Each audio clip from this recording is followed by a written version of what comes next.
This program, of course, is presented by Pro Wrestling Illustrated, the most widely read, widely sold, and respected wrestling magazine in the world today.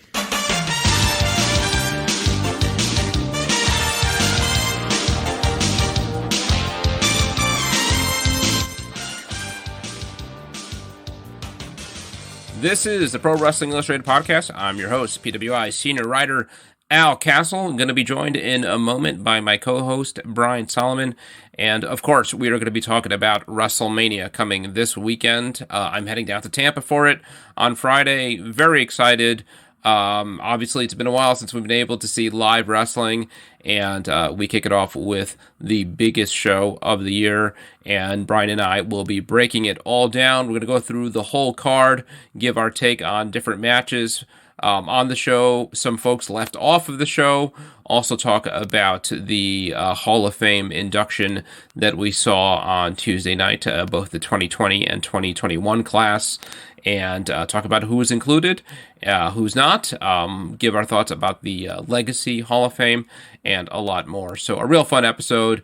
You can't help but, at least maybe I should just speak for myself, I can't help but kind of become a mark again over WrestleMania week, as much as we can become very cynical covering the wrestling business. This is always the weekend where we just kind of go back to just being a fan. Excited about the show this weekend, both nights. I'll be there both nights. Not the most loaded WrestleMania card ever, but when you really break it down, as Brian and I are about to, you see there's a lot of potential there for some real special matches and maybe some surprises. So stay tuned. Check out the latest issue of Pro Wrestling Illustrated. I think as we're talking, it just dropped the digital edition, and it is our annual WrestleMania coverage issue.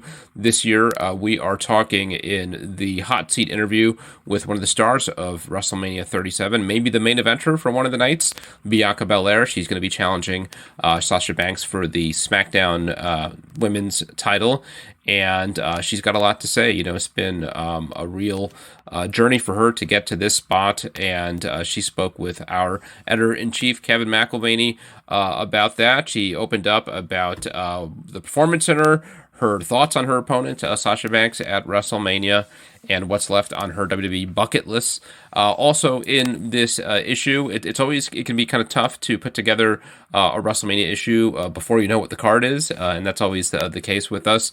So we had some fun this year with kind of an evergreen piece that I put together, WrestleMania What Ifs, and we look at the first 36 WrestleManias, and we pick out 8 main event alternatives that might have delivered more marquee value than what WWE actually presented at those shows. So I had a lot of fun going over the first 36 WrestleManias and figuring out maybe some better main events than we got, and giving kind of making my case for them, and also explaining a bit about why we didn't see them. So that's a lot of fun. A lot more in this issue. We've got features on Miro, on Keiji Muto, on Jonathan Gresham, the Ring of Honor Pure Champion, a loaded issue. If you want to pick it up, go to PWI-online.com. You can download the issue right away. Features Bianca Belair on the cover, or you could have it sent to your home, the actual print edition. The way to go for sure is to subscribe, whether you do digital or the print. You'll save a lot over the cover price. And again, go to PWI-online.com to do that. Before you know it, we're going to be doing the PWI poll, the PWI 500, back into the swing of things. So you don't want to miss any issues. Go and subscribe, please. Follow us also on social media at official PWI on Instagram and Twitter. I'm sure we're going to be live tweeting WrestleMania this weekend. I hope to share some photos and images that maybe most fans can't see from actually being there this weekend. What else? The PWI weekly newsletter, you could also pick that up for free completely. Subscribe to it at our website. Pick up the Pro Wrestling Illustrated t-shirt if you're heading to Tampa this weekend. Nice opportunity to show off your PWI gear. You can pick it up at ProWrestlingTees.com. We also have some exclusive shirts over at whatamaneuver.net. And if you want to reach us, you can do so at PWI Podcast at Outlook.com or at PWI at KappaPublishing.com. Right now, let's jump into conversation. Someone joined in progress. We had a little bit of technical difficulties for the first, just really a couple seconds of a conversation. But here's Brian and I talking about the 2020 and 2021 WWE Hall of Fame induction ceremonies. I think the shame of it is, I think that they really could have had a limited audience there. It would have been totally fine to have family, friends, maybe some crew, spaced out, to have some kind of reaction so people could celebrate with their loved ones. And I really, similar to the type of vibe of like, a AEW Dynamite, like that level of crowd. I think that the reason they didn't, and this is just my speculation, is they want to really save the whole live crowd thing for WrestleMania, like to have maximum impact when you have a live crowd there. And I think they felt maybe that doing it a couple nights before at Hall of Fame would water down the impact. And unfortunately, the Hall of Fame really suffered because of that. I mean, whoever heard of an award show in an empty room like that? That was the shame of it. And it didn't have to be like that. They could have had some people there, and I think that was unfortunate. Would you have preferred that they just not do it at all and wait until later this year? Or is it just so part of the WrestleMania week experience that it made sense going forward with it, even if it wasn't, ideal? I don't think you want to wait another year. I mean, I think that's just too much. I think that maybe with, like I said, I've said this before, but like the 2021, they really should have done that at some point during the year before WrestleMania instead of waiting a whole year. And I really think that if they had some people there, it would have made more of an impact. Maybe like with 2020, they were stuck because it was already scheduled and booked and announced, before the pandemic hit. Maybe this year's they could have said, okay, we're not even going to do it WrestleMania weekend. We're going to do it like with SummerSlam or something. They had the foreknowledge to be able to do that. So, yeah, I mean, there is a little bit of a dropping of the ball there with this, for sure. In retrospect, something that I think they could have done would have been relatively simple and could have made a big difference is have the roster there, and they showed them backstage anyway, dressed to the nines, but why not have a few rows of seats with your current roster, which is a sizable, audience as it is. They're all working together and they're in the ring every night together. So I don't think they'd have to be concerned about social distancing. And if they did, I mean, you could work it out. You see how, the Golden Globes or different award shows have done it. You just set up tables that are spaced out. But because really, I think in some ways, even more than the live audience, that's the cool thing about the Hall of Fame is seeing all the wrestlers and their spouses. And maybe you don't go that far, but even having the roster there dressed well and recognizing, the people that paved the way, all that stuff would have made a big difference.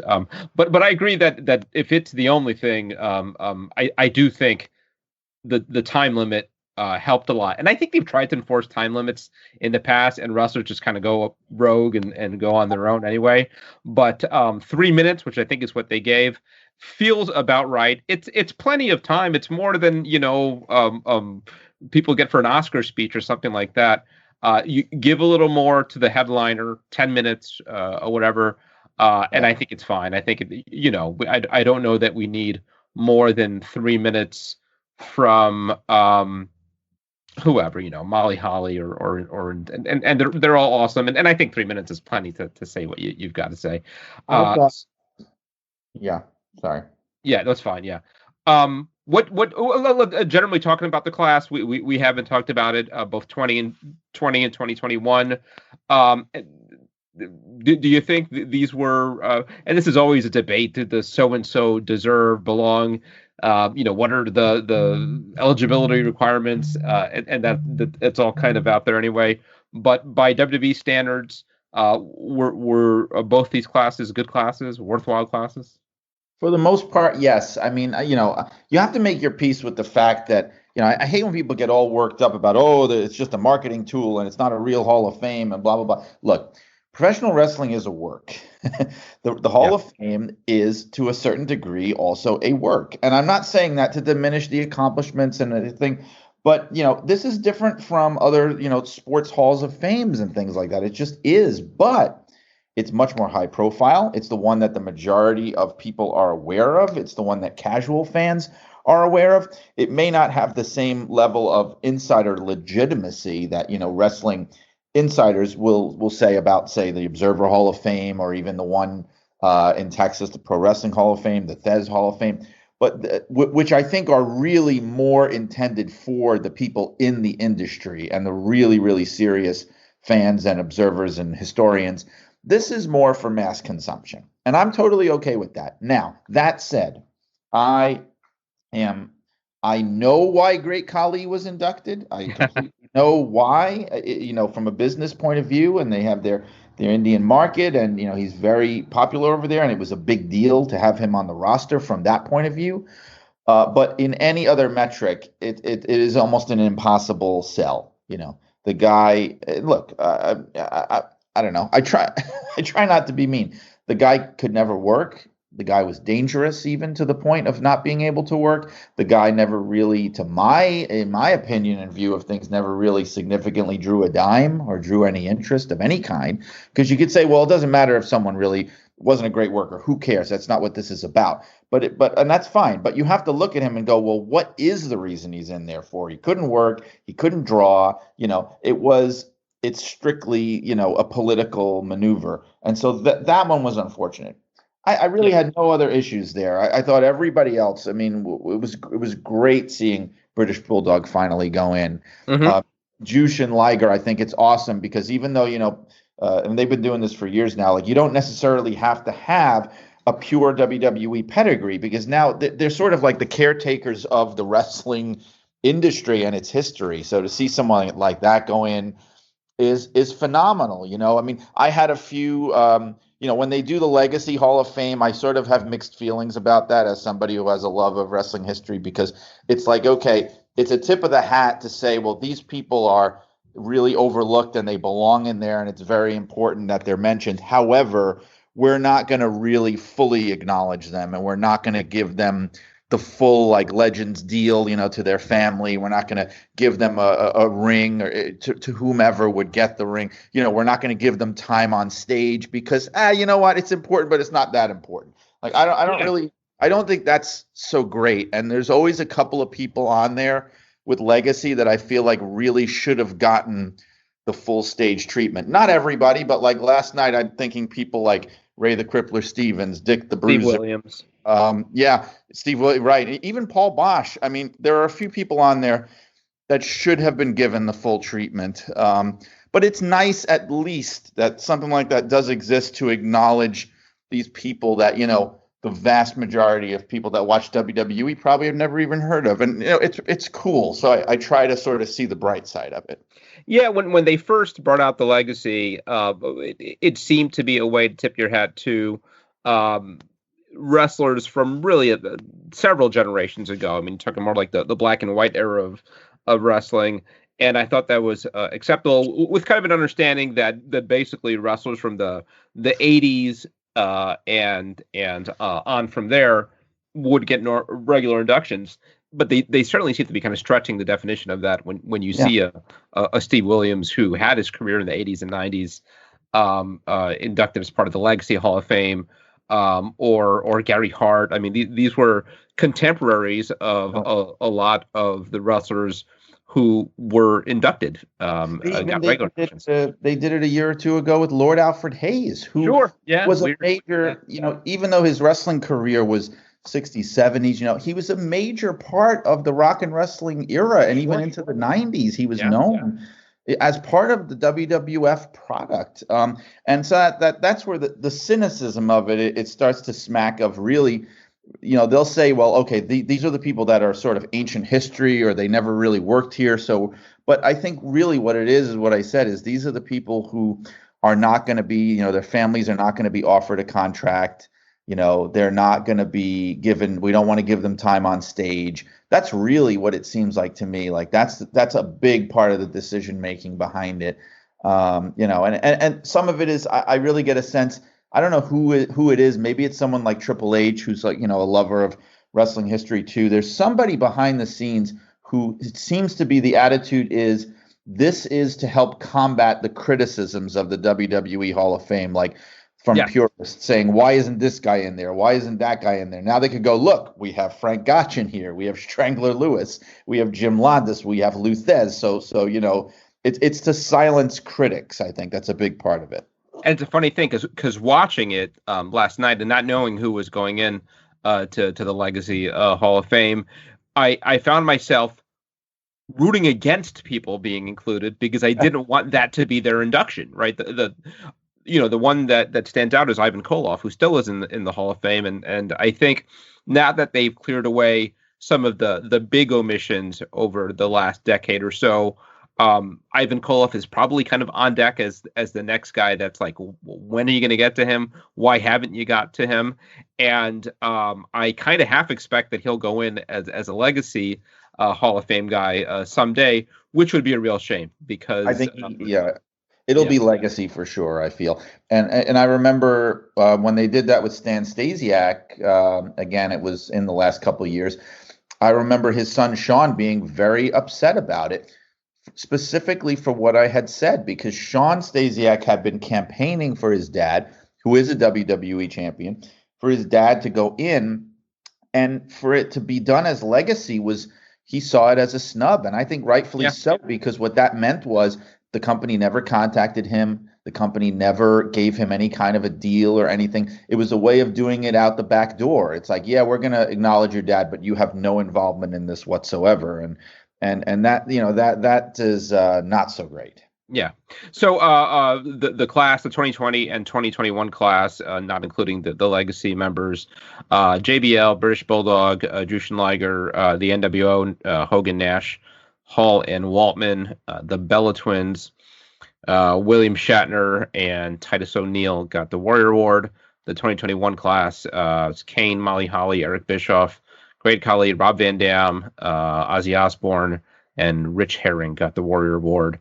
Again, by WWE standards, I think they're both fine classes. Names like Kane and Eric Bischoff and Rob Van Dam, Bulldog, NWO, even the Bellas, I think are all pretty strong candidates. And then the others, I don't have any big objection to. I mean, certainly I have no objection to Jushin Liger being in any Hall of Fame, but I think he had one match for WWE, right, on an NXT takeover a couple of years ago. Abdullah the Butcher is in there, so Yeah. Anyhow, so let's talk about the big event, WrestleMania, coming up this Saturday and Sunday. I guess we've got a final card. I mentioned they could tweak a couple things by Friday, but I believe that SmackDown is already in the can. One significant change in the card on Monday, with the Miz and Bad Bunny being changed to a tag team match, which I think a lot of people anticipated was going to be the match all along. So just pulling up the card here. Want to get your thoughts on the matches, and maybe we won't go through any of them, but we'll go through some of the big ones. And tell me, your expectations. Let's see. So let's start with the big ones. Night one, Bobby Lashley and Drew McIntyre for WWE Championship. Bobby Lashley getting tons of rave reviews for the work he's doing. I think rightfully so. Seems really odd that they would break up the Hurt Business leading up to this show, with that being such an important part of the act. I wonder if the idea is for them to reunite that night. I mean, the stipulation was that Benjamin and what's his name again? Cedric were banned from ringside. I wonder if this is kind of an end run around that, and they show up, and since they're not part of the Hurt Business, they can help out, and they end up reuniting with him. I'd be okay with that. Your thoughts on this match? Does it feel like a worthy WWE Championship match? And who do you think is going to win? Well, I'm thinking that my view of breaking up the Hurt Business, and I don't agree with it. I think it's incredibly wrongheaded and frustrating. But I get the sense that the feeling was that they were becoming too popular, and they're supposed to be a heel faction. And what that says to me, what that telegraphs to me, is that they're planning to have McIntyre regain it at Mania, and I think they were afraid that the reaction would be not what they wanted if Lashley lost. So I mean, I don't agree with it, but I think they're trying to take some of the steam off of Lashley so he could go in there as the heel getting defeated. Which sort of makes you wonder why they even did all this in the first place. Yeah. It's kind of baffling. I think it'll be a very entertaining match. I'm a big fan of Lashley, actually, going way back, and I feel like he never got his due in WWE, and he finally is now. There's a lot of great potential there. It's just everything around it that bothers me. I always feel it always makes me sad how you get new young fans who don't really know how the wrestling business works, and they get all excited when they see something like the Hurt Business and Lashley. And I feel like going, no, you don't understand. Like, they're going to ruin this, like, I know you're so excited. And I know you think that WWE is out to cure all of society's ills and right all the wrongs of our culture, but that's not really what their business is, and they're going to disappoint you. And I hate to be so cynical about it. I wish I didn't have to think that way. How do you think the fans will be split between the two of them? There's some thought that Drew could be booed and Lashley will be cheered. It's going to be interesting, right? Because, God, how long have we talked about this McIntyre situation where we don't even know how fans are going to react to him? And now it's a year later. We may be in for a rude awakening. I want to go out on a limb and say this could almost be like a Rock Hogan kind of situation, where like it turns out the whole crowd is behind Lashley and he's not even supposed to be the baby face, because they haven't even had a lot of time to they have had no time to condition the audiences. It's going to be pretty wild. I think the crowd is going to be one of the biggest stars of the show overall, but this match is a big example. The feeling I get is just that Lashley, they may not want him to be the face, but he's the face. I think for the majority of people looking forward to this match, he's the baby face. I think the kind of fan that is going to WrestleMania is such a fan that I think they're going to go along. And I think if you tell them that we're supposed to be cheering Drew McIntyre, they're going to cheer Drew McIntyre. That said, I kind of feel like the reaction to either of them might not be all that strong. So I think as far as placement, and I've heard some discussion about it, I think Drew McIntyre even talked about it. I think it would make sense to open the show with this, especially if Drew's going to win. I think, if fans sit through 4 hours and then get kind of two big plotting heavyweights, and they're great heavyweights, super athletic heavyweights, but I think I remember a couple of years ago when they opened with Brock Lesnar and Seth Rollins, and Seth beat him in whatever it was, a minute or two. And that was very counterintuitive, but it got the crowd really fired up. I mean, they were really hot for that to open WrestleMania. I think that might be the way to go here also. Well, they don't really say ahead of time, do they? We know it's going to be on night one, but we don't know. I don't know what's closing it. Yeah. If they didn't, I guess, what would they close it with, I wonder? I guess the talk is Bianca Belair and Sasha. Yeah. And I saw even, I think the official WWE on Fox Facebook page, I don't want to say lobbying for it, but they posted something about it. So I think it's a real possibility. So, which would be fine. I mean, I think that's fine. Do you think, again, we've talked about this, is this kind of a redo for McIntyre's title win and having him win it in front of a crowd? Or is Lashley so hot that even if that was the original plan, do they kind of call an audible and say, no, let's leave it on Lashley, let's go with the hot star right now? If it is the plan, I think it's a very poor plan because, last year he had the clear-cut heel that he was going in against. And this year, he's hurt by this kind of a match. And like I said, this is sort of unofficially to me, it's almost like face versus face, even though that's not how it's supposed to be. And, the old adage about that is like when you do a match like that, one of the faces is going to get hurt. And I don't mean physically hurt. And I think in this case, that's going to be McIntyre. I really think he doesn't have much to gain from a match like this. Even winning the title, I feel like I almost feel like they may, I mean, God, naive of me to think they're going to listen to fan reactions, but they may wind up feeling like they need to turn him. I wonder if, do we get a double turn here? Kind of. Yeah, it's possible. Okay. Also on night one, we just mentioned Sasha Banks and Bianca Belair. They're pushing this one really hard, which I don't want to say I'm surprised, but we talked about how they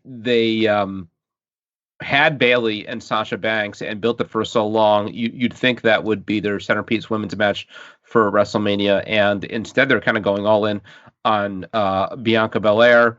I saw Sasha last night on the Hall of Fame. She is jacked. She's just in incredible shape, and we know what Bianca could do. Do you have high hopes for this one? I do. I'm really excited about this match, and it's got me really pumped because it really is. They're really making good on what I think the Royal Rumble can really do, which is like, instead of just putting it on the same old main eventers every year, they've now used it to make a new star, to make a new contender. And she has such an upside. I really do feel that way, that she could be kind of a linchpin of the division. And a match like this is so important, such a big deal. I could totally see them making it the last match of night one. And to be honest, I think that the both of them are up to that position. I think they could deliver something that would be worthy of the main event of night one. Is this the coronation of Bianca Belair on Saturday night? I would like to see that, and I feel like from a booking point of view, I don't see why else you would be doing this match, because I feel like if she doesn't win, it's the old story. Like Sasha Banks will be okay; she'll survive if she loses this match. I think if you do this build with Bianca Belair and she loses, that I'm not saying she'll never recover, but that's a setback for her, and it's a setback that doesn't need to happen.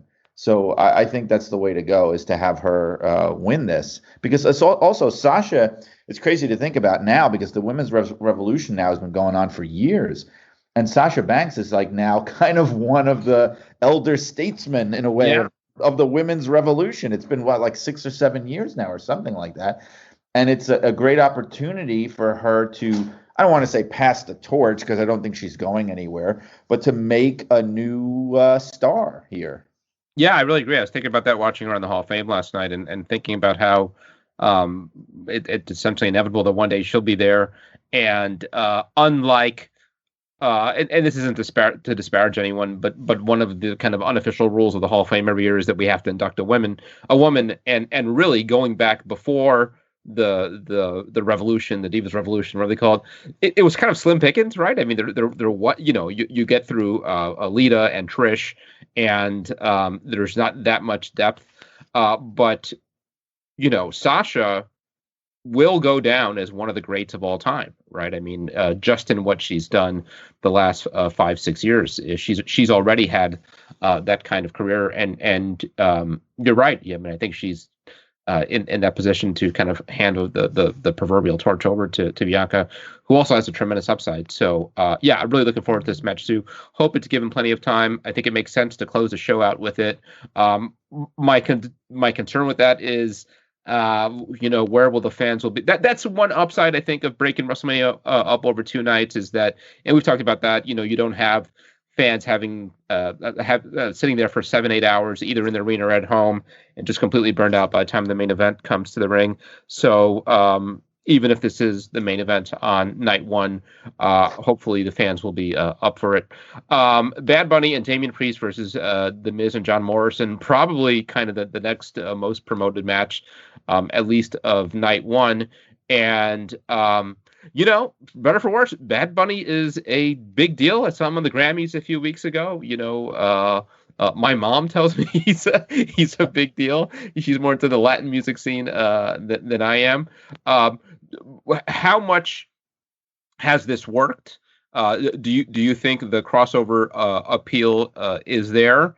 And do you think that this change to a tag team match is an improvement? I happen to think that if the tag team match wasn't the plan all along, I'm thinking it was definitely made. The change was made for a reason, and not a good reason. I think you can tell a lot by the fact that they don't seem to be promoting the match as big as you think that they would have. Like this isn't like a Lawrence Taylor kind of thing. This isn't like a Floyd Mayweather where it becomes like the biggest thing on the card sort of thing, or, Mr. T or whatever. This sort of feels like internally, I don't think they have the same level of confidence. And I've said this, and I hate to, I went on a Twitter rant about this. I'm not talking about music and awards and everything. Okay, he's not my taste. Fine, whatever. It has nothing to do with this. But as a star on your show, I feel like he has absolutely no charisma or star power or presence of any kind. Like when you see him on screen, there is nothing. He doesn't even seem to be comfortable in front of the camera. And the more time that goes by, the more I feel like in the beginning, I felt that this is great for Damian Priest because he's getting this rub and he's involved here, and he's made into a bigger star by this. And it's like Hogan with Mr. T, or, Wendy Richter with Cyndi Lauper or something like that. But I'm starting to get the sense now that it's almost like Damian Priest is there to help Bad Bunny more than anything else, like to get him through a lot of this stuff. From a promo point of view or other things like that, to sort of carry him, which is unfortunate, because I don't know at this point what they're going to get out of this. Like they can't really get buy rates out of it. Are people going to subscribe to Peacock who weren't going to watch WrestleMania just so they could see this? I don't know. But again, I'm sitting over here as somebody who was absolutely clueless as to the cultural cachet that this guy has until like a month ago, Mm-hmm. So what do I know? But I'm going as a viewer of the show saying I just don't see this guy has there's nothing about him that makes this any more interesting or appealing to me. I disagree somewhat, and I'm not particularly looking forward to this.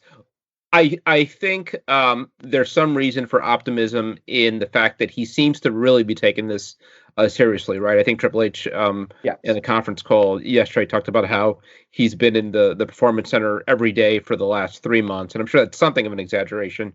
But the idea being that he's really, again, taking it seriously. Sounds like he's a real fan, and not one of these sort of Jay Leno types that is going to go out there and sort of play make-believe pro wrestler, his kind of hold your nose through it. And he seemed to be, I don't know how good he is at it. They gave him that angle on Monday night with his car getting destroyed. And then he had to cut, his first real wrestling promo, which was very long. He delivered it with, I think, some passion and enthusiasm. Still wasn't all that good. But again, at least he's taking it seriously. I think there's the potential for something of a pop. I mean, if assuming the layout of the match is, Priest starts it, gets a lot in there, at some point tags into Bad Bunny, and you get the pop, and he does some athletic stuff. I think back to, not the best example, but remember Snooki a few years ago. I guess that was 9 years ago now, in that tag team match, and she tagged in and hit a hell of a handspring elbow. Yes. And so maybe there's a potential for something like that, for him to kind of over deliver. What the audience is, I guess the guy's got a following, and it's different than when you're selling the $60 pay-per-view, $70 pay-per-view. If he goes on his Twitter or whatever it is, or his Instagram, and says, tune in tonight on Peacock, you can get it for $2.50 and watch me, compete at WrestleMania, he could potentially drive, several thousand, tens of thousands of his fans to see it. So maybe that's the idea. I think it could be fine. I think, Miz is probably the right guy to have in this kind of position. It's cool that Damian Priest, who a few months ago kind of was stuck in the middle of nowhere, not much to do, gets to be highlighted here. I think this needs to be kept relatively short, I don't know what, 8-9 minutes, and then get out of it. And, Bad Bunny and Priest win. I think that's what it needs to be. Cesaro and Seth Rollins, sort of interesting, Rollins being such a big player for so long. in kind of a decidedly mid-card match at WrestleMania. And Cesaro, who has been kicking around WWE now for a decade, I think, it sort of feels like now he's the new guy, the new thing. And this isn't the first time that they've tried something with him, and then inevitably they always kind of pull back, lose interest. But you do get the sense that these guys will go in there with something to prove. You know, kind of the sort of Ring of Honor alum match of the night. Here's one where I hope they are given a fair amount of time. I'd like to see them get at least 12 minutes or so. And you'd think if anybody is in that mode of trying to steal the show, it might be these two. Yeah, and it is that type of a match. It's in that position of your mid-card match that is having more buzz than your typical mid-card match and could steal a show. I think they're both up to that. However, it doesn't always work out that way. It brings to mind, and this wasn't a mid-card match, but it brings to mind AJ Styles and Shinsuke Nakamura from a couple of years ago, which it was a good match, but I mean, there was hopes going in that was really going to be one of the all-time great WrestleMania matches, and it didn't really live up to that for whatever reason. I mean, those are two guys that are probably two of the best, if not at that time the two best in the world, and it just wasn't their night. So I mean, I think that will not be the case here, though. I do think these guys will put on a hell of a match. I hope they get the time to do it. Seth Rollins, of course, was somebody that was for several years in the very, very top of the card at WrestleMania or somehow involved with it.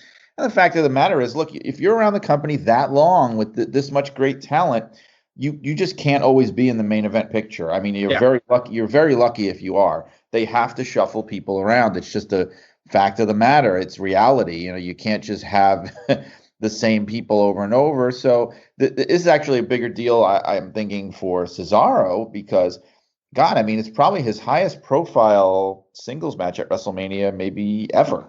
Sure. Yeah, absolutely. I mean, I guess he won the Andre Giant Battle Royal years ago, and that was one of the many attempts to get him going. But yeah, this feels like his sort of coming out party more than anything. And you get the sense that Seth Rollins is probably happy to do it for him.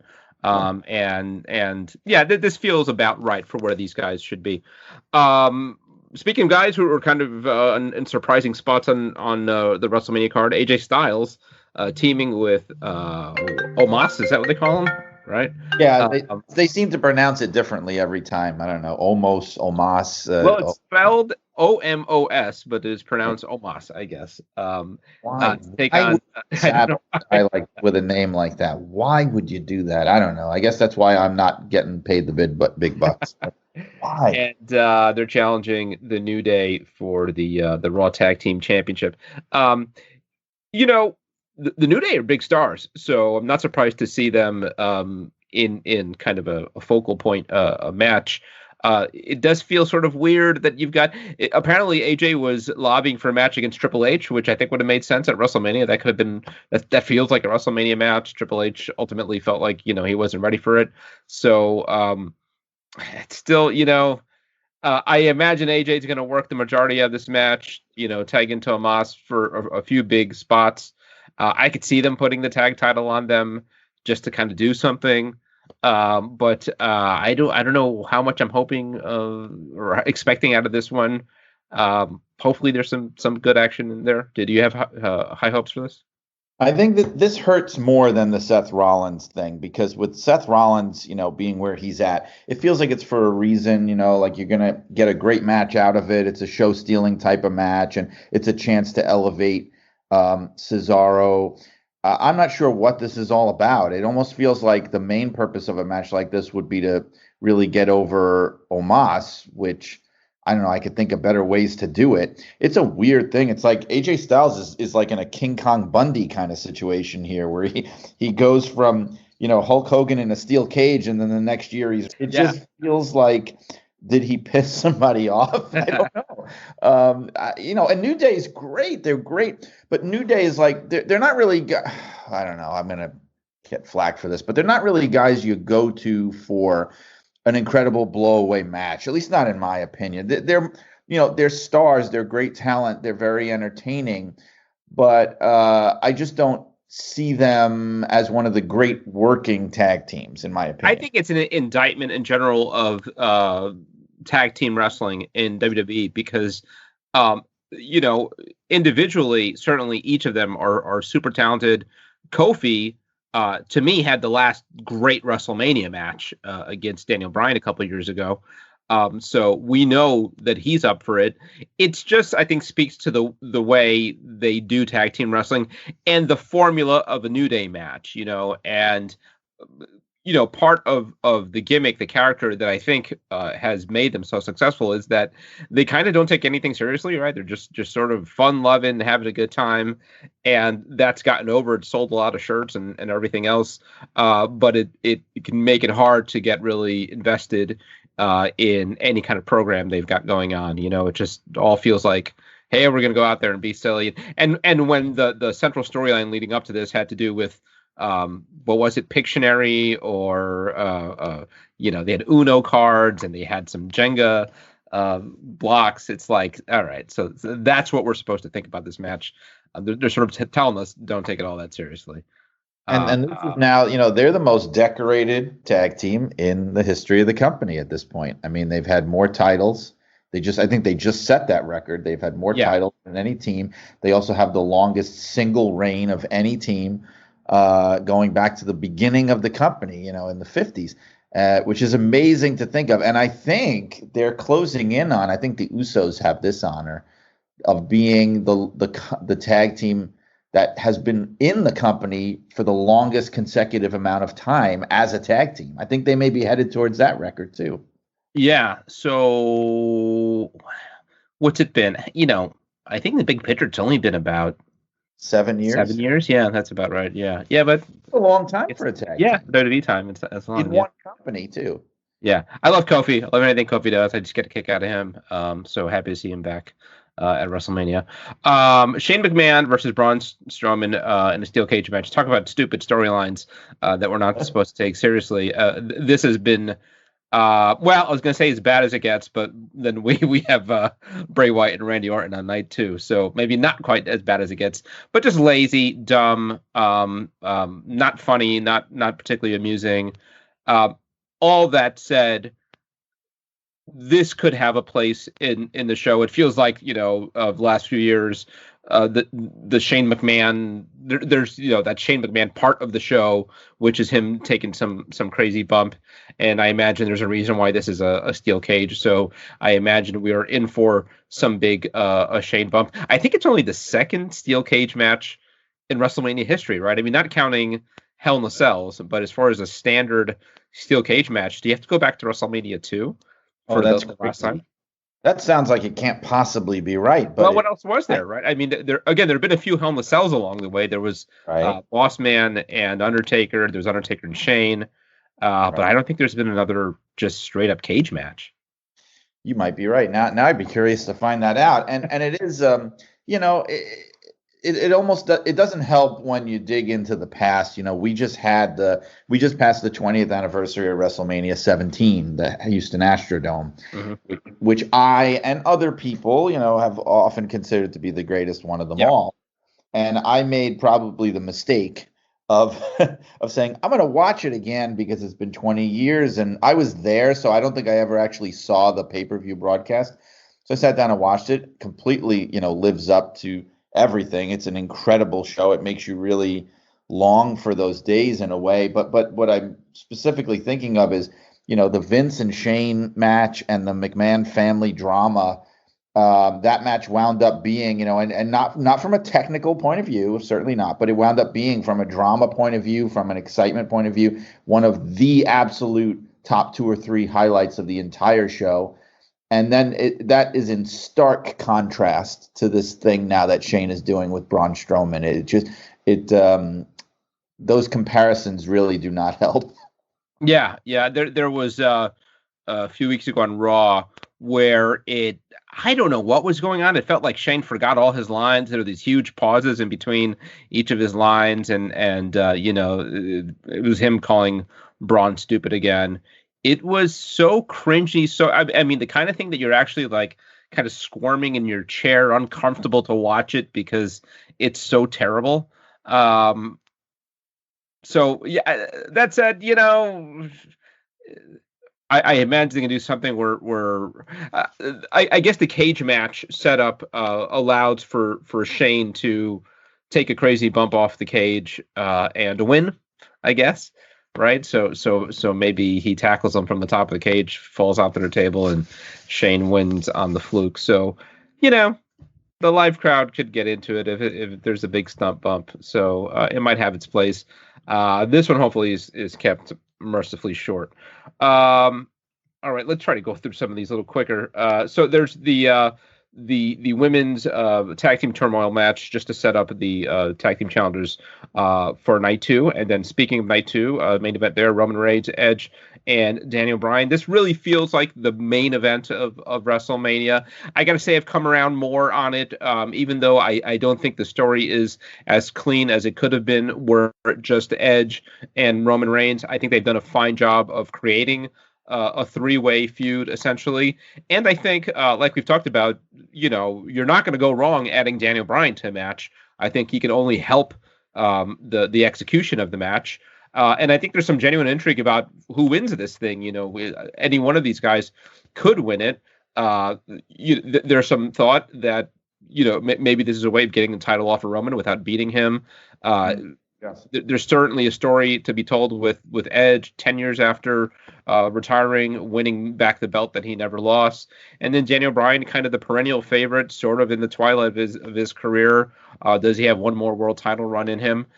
So I don't know if it's the greatest WrestleMania main event of all time, but on kind of an off year, I think it's an acceptable WrestleMania main event. Yeah, and I think, the more I think about it now, I think a big part of the reasoning for the changing course may have been that the Fastlane match with the Reigns and Bryan, which almost originally felt like it was just sort of a placeholder, turned out to be so incredible. I mean, I would say Bryan, everything he does is great. Yeah, it was, I would say, the best WWE match of this year so far, and maybe even of this and last year, maybe even of the whole pandemic era. And I feel like they thought, well, you know what, this can only make it even better to have him in there. But I feel like with the what I guess would make sense to do in a situation like this, what I could see happening is if like you're saying, it would be a way to get the title off of Reigns without beating him. What I almost see happening here is maybe Edge gets the title. You get your feel good ending, right? He gets the title by beating Bryan. He's never beaten Reigns. That sets up your rematch down the road, not too long down the road. And then Reigns winds up getting it back, and it's back to, him like picking up where he left off, sort of a thing. Yeah, I could very much see something like that because Roman gave an interview with ESPN, and he was asked about him versus The Rock. And he made it clear that that's still the long-term plan. He all but said they didn't do it this year because the audience isn't there. It makes more sense to do it in Dallas in front of 100,000 fans or in Hollywood a couple years from now. So to get there, it doesn't mean between now and then Roman can't lose the belt, obviously, but it does mean you got to keep him real strong between now and that is some long-term booking to keep this character, this version of Roman Reigns, hot for at least another year, maybe 2 years. So. It's possible that he just wins outright, and I think that would be fine. Maybe kind of a downer, and they like to close WrestleMania on a high note. If they're doing that, I mean, you talked about the happy ending with Edge. I don't even know if that's a happy ending anymore because I don't even know if it's real clear that he's a babyface. He certainly hasn't acted like one the last couple of weeks. I think the happy ending would be Daniel Bryan. And maybe they do that, I don't, after WrestleMania 30, I don't know that they could ever kind of replicate that moment. So maybe they don't go that route. So I really think there's an argument to be made for all three of these. And I think it's going to be a heck of a match. I think it's the right way to close out WrestleMania. So excited to see it. I'd say it's the match that I'm most looking forward to over the 2 nights. The women's championship match, Asuka defending against Rhea Ripley. This doesn't feel all that hot to me. I mean, part of it is, I guess, that Rhea Ripley just kind of debuted on Raw. You also get the sense that this was kind of a substitute. You have to imagine that Charlotte was in the mix for a high-profile match at WrestleMania, and her not. I don't know if she's available or not. I guess there's conflicting stories about her availability, but she's not booked, at least. It feels like they quickly kind of put this together. Where are you with this match? Are you excited for it? I think that it is, obviously this isn't going out on a limb, but it's overshadowed by the other women's title match. Mm-hmm. It's one of the arguments, I guess, for maybe, having, I don't want to say they should only have one women's title, but I mean, it's tough because Rhea Ripley is, to me, even more than Bianca Belair. I see the upside in her. I mean, I think the both of them are kind of the future of this division, but she is her potential is off the charts. Everything about her, it just screams a major star to me, major star. And I almost feel like, in the sense of almost like a crossover star, like WWE would never do this, but if they ever went into doing intergender stuff, or she could be almost like a China type of thing, where she's just as big as any of the male main eventers. I really believe that about her.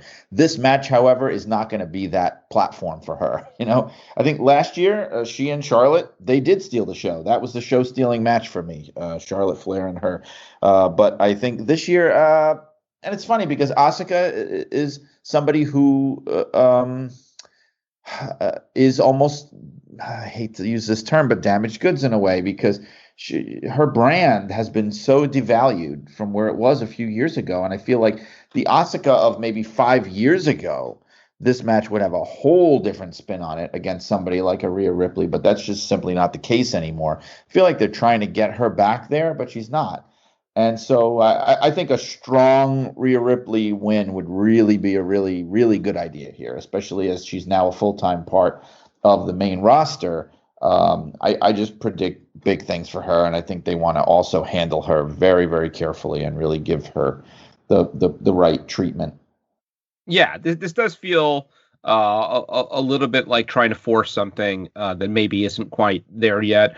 I think part of it might be a little bit of regret in the handling of Rhea Ripley, both at WrestleMania and the follow-up last year, because she had that show-stealing performance, but ended up losing her title to Charlotte.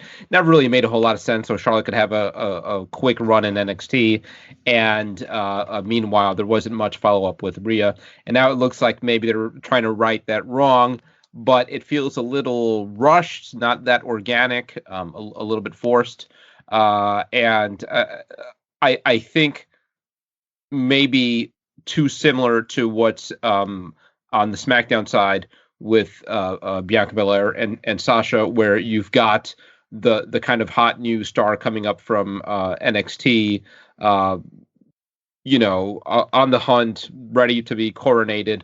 That's kind of too similar to what's going on here, and like you touched on, I think Bianca and Sasha are kind of overshadowing her. Just as you were talking there, it occurred to me, Bayley, where's Bayley? And the answer is, I guess, nowhere. She's not booked at WrestleMania, which is almost unthinkable, given the year she had.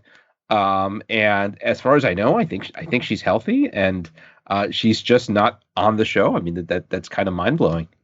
Yeah, I saw an interview with her. She was on a podcast or something, where they were really kind of trying to get to the bottom of this. And it's really mysterious. It seems like there's no real reason. She said she's not injured. She actually said she pitched a bunch of ideas that she had for what she could do. And for whatever reason, they're not doing any of them. I mean 2 nights, so you can find something for Bayley to do. I wonder, I mean, there's a couple things out there. As I mentioned, Charlotte is, I think she's available, right? I mean, there was...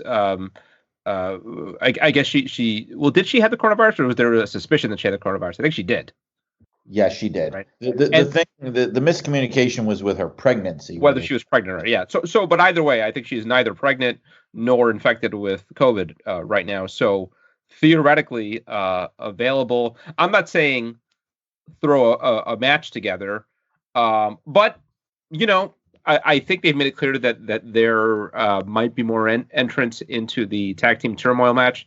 So could we see a dream team of a Charlotte and Bayley, a surprise entrance in the tag team match, and win it, and then go on and challenge the next night? Maybe something like that. You know what's happening here, and I think this Bayley dilemma is a major symptom of it now. What we're seeing is, in the past, women's wrestling was treated as a sideshow, right? It totally was. You had a handful of female competitors on the roster at any given time, so it was never an issue. You'd have your token women's match on the show or whatever you do. Now that women's wrestling is being taken so much more seriously, and there's so many more of them where you've got a significant percentage of the roster is women, you almost really have to start thinking about, not almost, you have to, a higher percentage of the matches need to be women's matches. Otherwise, you're going to have this happen all the time, because they're still in that mindset of booking WrestleMania. And I guess in some people's mind, the thought of having WrestleMania be like 60-40 male-female is just something that would never occur to them, right? But you can't have your cake and eat it too. Either you shrink the women's roster, which I'm not calling for them to do, and I'm not in favor of doing that, or you have to start thinking more in those terms of the women, the men, they're both wrestlers. We got to make stars out of both. We can't just think, well, the men are going to carry the draw and the women could be there as a side dish. You can't think that way anymore, otherwise this is going to keep happening all the time. Yeah. And I think it was about a year ago that we talked about this and how they had made that progress where, remember there was the match last year with Mandy Rose and what's her name? I forget. She's like one of the authority figures on SmackDown now. And it was just storyline, right? I mean, they just built a feud between the two of them and paid it off at WrestleMania. And we talked about how that spoke to the progress that WWE had made, where it wasn't just there's the women's match. And now all these years later, that's what there is. There's the women's match. And I guess over 2 nights, and I haven't tallied them up, but I'm guessing there's got to be 16, 17 matches over the 2 nights. There are 4 women's matches, I guess, right? I mean, the 2 women's title matches, singles title matches, the women's tag team title match, which we don't know what it is yet, and then the tag team turmoil match. I mean, it's kind of crazy that you don't have something from Bayley. Again, maybe they find something for her. Maybe this is all kind of a big ruse, and again, she gets herself a partner and challenges for the tag team title. I don't know. Given the year that Bayley's had, if that's sufficient, you could have argued, make an argument for her really having a showcase match, one of the top 3 or 4 matches on the whole event here, but being left off that altogether is crazy. I wonder if they're going to have involvement in the Sasha and Bianca match, given maybe. her. Yeah. I've also wondered whether, in terms of surprises, could we see Becky Lynch at WrestleMania? I know some people were wondering whether she'd be a surprise entrant at the Royal Rumble, 3 weeks after having a child, whatever it was, and I never seriously expected that. But now you're about 4 or 5 months removed. I don't know if it's a match, but could she make some kind of appearance, something like that? Maybe that's what they do with Bayley. Again, WrestleMania, being part of WrestleMania, isn't always having a match. Sometimes there's just like these angles. So maybe they do something like that. I think that could be something. There'd be a lot of star power there if Bayley's out there cutting a promo about how she's left off the card, and then Becky Lynch shows up and they start jawing at each other. That could be something. What else we got? I was writing this one. The Fiend Bray Wyatt versus Randy Orton.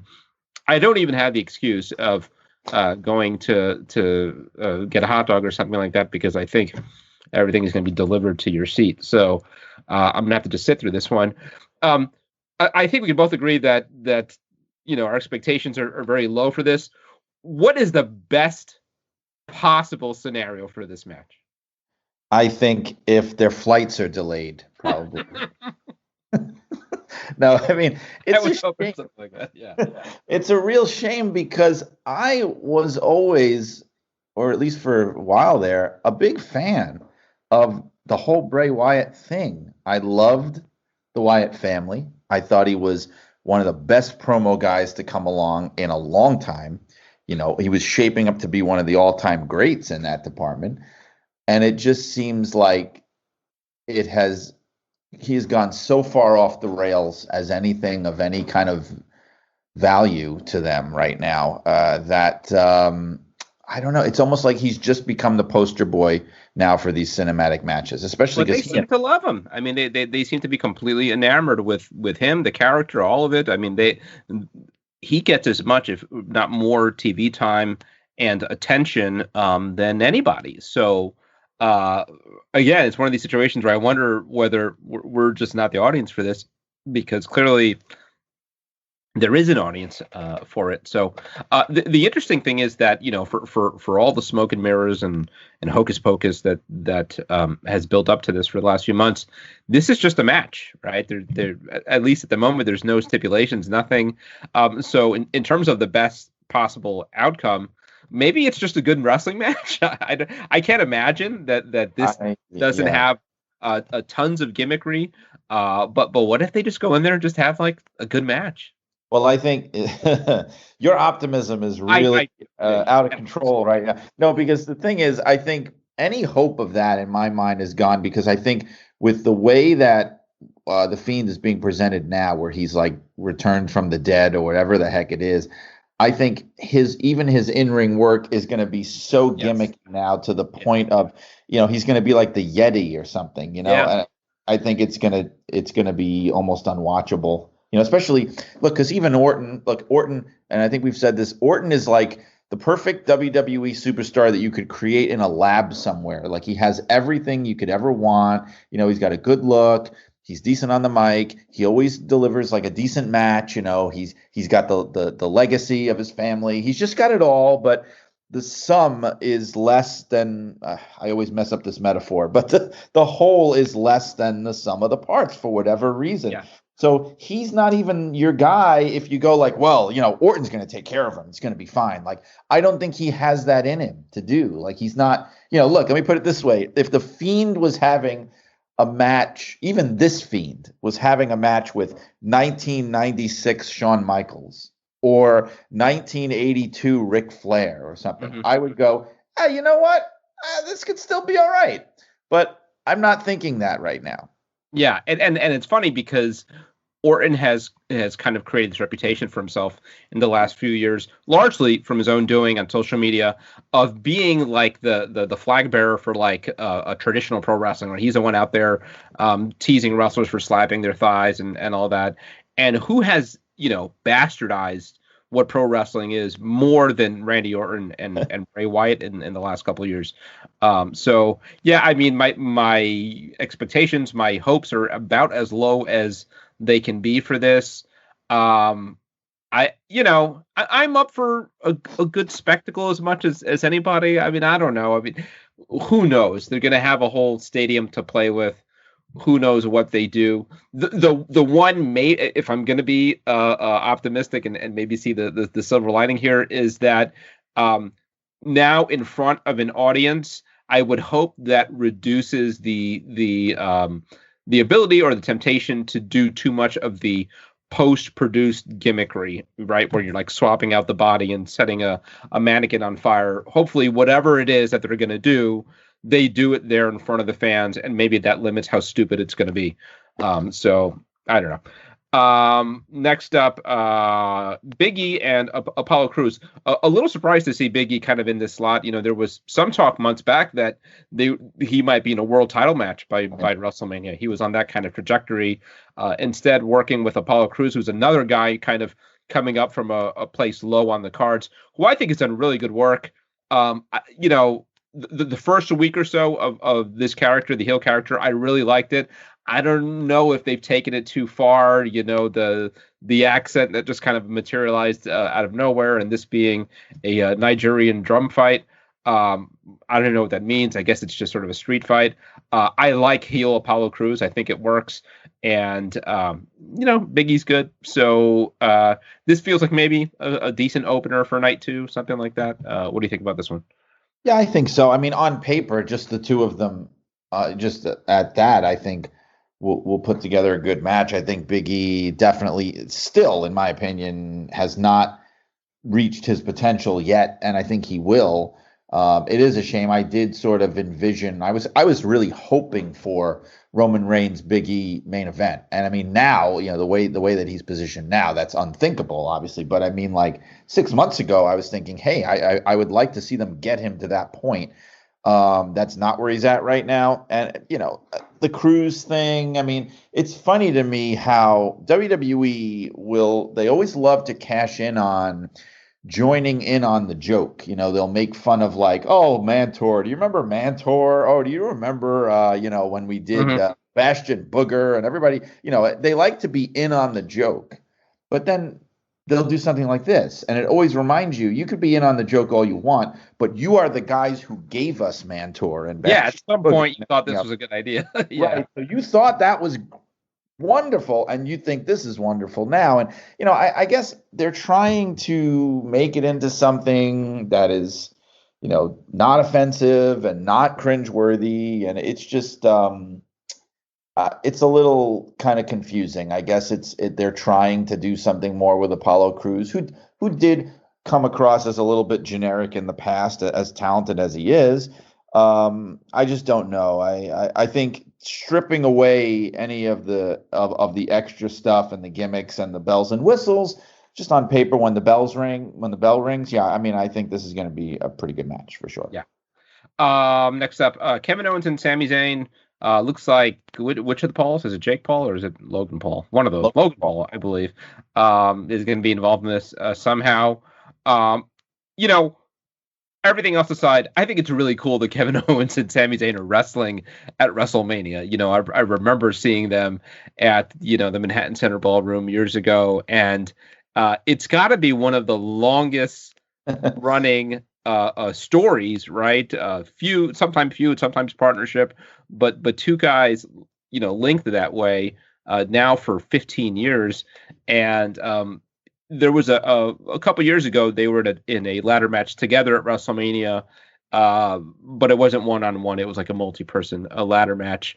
But this being kind of the next step, and now finally Owens versus Zayn at WrestleMania, I think is kind of cool. It's not that big a match on the show, even though I guess the Logan Paul involvement is going to give it a little bit more of a boost.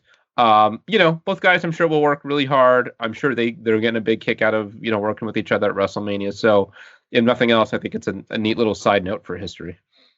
Yeah, for sure. It does have the vibe of being, it's one of those feuds that comes and goes, and it's always there on the back burner, and you could always kind of draw on it if you're looking to get, heat. And some fans have a long memory about these things, and it's something that I think is for those kinds of fans, like the fans that, NXT fans and people like that, and people that really remember. I think it's a cool bone to throw to fans like that. So I'm pretty psyched for that one. Yeah. And then U.S. Championship, Riddle versus Sheamus. I mean, this really feels like two guys who didn't have an obvious match, and they threw them together, a quickie angle to get something. Kind of reminds me of Edge and Booker T with the shampoo commercial angle back 20 years ago. So just throwing this out there. Both guys terrific. I mean, I don't have huge hopes for this. This doesn't feel like a match that's really there to steal the show. It's just sort of filler. My one prediction I don't know for the match, but just for kind of this whole angle, is a backstage segment with Riddle and Rob Van Dam at some point. Yeah, that needs to happen. And by the way, too, just to really quickly say, we didn't mention him, but I would have to say, I mean, he was one of the definitely most deserving people, I felt, of both, and the least scripted, I think. Yes. Yeah, I mean, that was really. I've seen some people say, "Oh, I don't see how he's worthy," and I don't get that. I mean, if he's not worthy, I don't know who the heck is, especially in the last like 25, 30 years. I mean, he's a huge deal. He's so influential and so unique, and I was glad to see him go in. But I didn't mean to derail that. But to get back, fine. And I'll derail it a little bit further. I think part of it is that for a certain generation, when you think like the Hall of Fame, you think like, who are the stars of the 80s and early 90s? But then you've got to realize that now the Hall of Fame, I know the Hall of Fame goes back close to 30 years, but it's kind of an annual tradition. It's going on 20 years. I guess in 2004 is when they really kind of got it going annually. And there have been, a couple of generations of wrestling since then. And now a Rob Van Dam, you're talking a guy from 20 plus years ago, who is still kind of active, but like, yeah, I mean, you have to kind of start evaluating his career and the career of people from his era, his contemporaries, kind of in the rearview mirror. And you're right. Yeah, I mean, if that's not a WWE Hall of Fame career, I don't know what is. So, I love the full circle aspect of the fact that, 15 years ago, he was on stage inducting his mentor, the Sheik, from a previous generation, and now he's going in. I think that's just so perfect. But yeah, I would love to see something with him and Riddle. It's almost so perfect, you almost feel like it had to have happened before, but I guess it never. That would be great, as long as there aren't like birds flying around, because somebody needs to explain what on earth is all about with Riddle with the birds. But I don't know. It does feel like I was a little surprised to,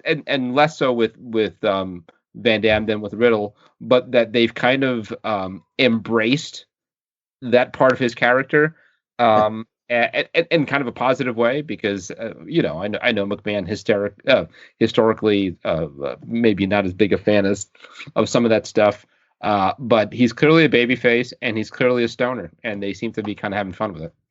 Right. I loved the I think it was during Hall of Fame backstage stuff or it might have been Raw, where the New Day was kind of making the joke that just from hanging around and talking with Riddle, they felt like they might have been stoned.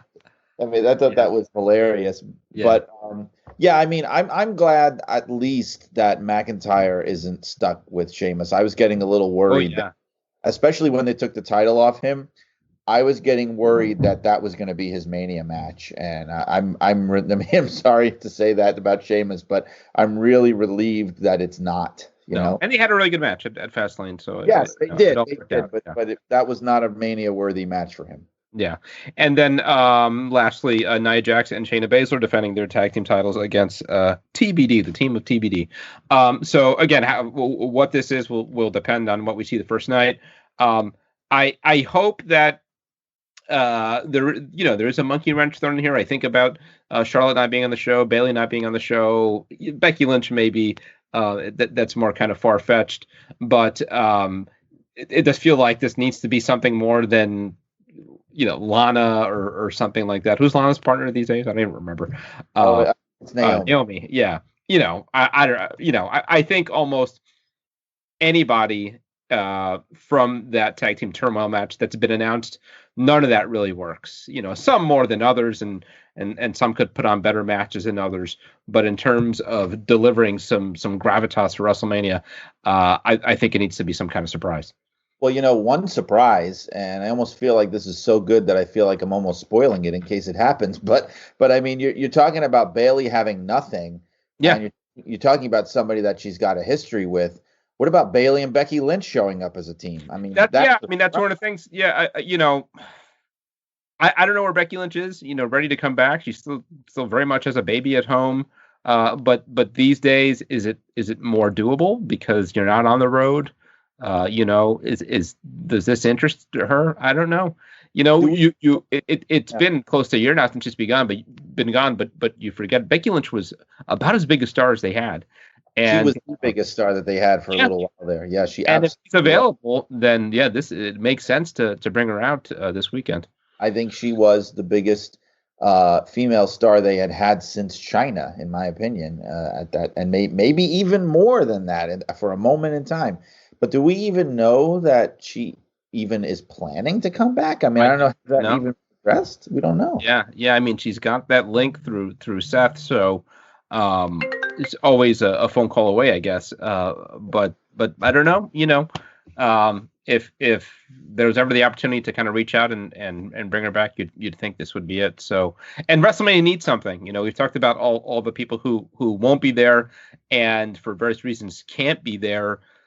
if this is doable, whether this is it or not, their tag team match or not, or just coming out and cutting a promo, I think that's something that they got to try to go out of their way to do, because WrestleMania kind of needs that this year. So hopefully.